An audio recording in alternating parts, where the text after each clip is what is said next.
राज्यात ऊन पावसाचा खेळ पाहायला मिळत असून काही ठिकाणी उष्णतेची लाट आहे तर काही ठिकाणी अवकाळी पाऊस सुरू आहे। जालना जिल्ह्यातल्या भोकरदन तालुक्यात वादळी वाऱ्यासह मुसळधार पाऊस झाला।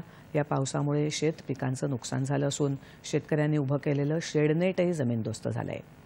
कोल्हापूर जिल्ह्यातही मेघगर्जना आणि वादळी वाऱ्यासह जोरदार पाऊस झाला। या पावसामुळे शहरातल्या काही भागातला वीज पुरवठा खंडित झाला होता। यवतमाळ जिल्ह्यातही सुरू असलेल्या मुसळधार पावसामुळे अनेक घरांची आणि झाडांची पडझड झाली आहे। बीड जिल्ह्यातही पावसामुळे घरांचे पत्रे उडाले असून झाडं उन्मळून पडली आहेत। लातूर जिल्ह्यात साकूर तालुक्यात महाळंगी इथे पाऊस सुरू असताना वीज पडून 2 शेतकऱ्यांचा मृत्यू झाला आहे। वाशिम जिल्ह्यात शिरपूर इथे वादळी वाऱ्यासह मुसळधार पाऊस झालाय। वादळी वाऱ्यामुळे इथल्या काही घरांचे पत्रे उडाले तर अंतरिक्ष पार्श्वनाथ श्वेतांबर संस्थांचा भोजन मंडपही कोसळला। वादळी वाऱ्यामुळे शिरपूर जैन इथला विद्युत पुरवठाही काही काळासाठी खंडित झाला होता।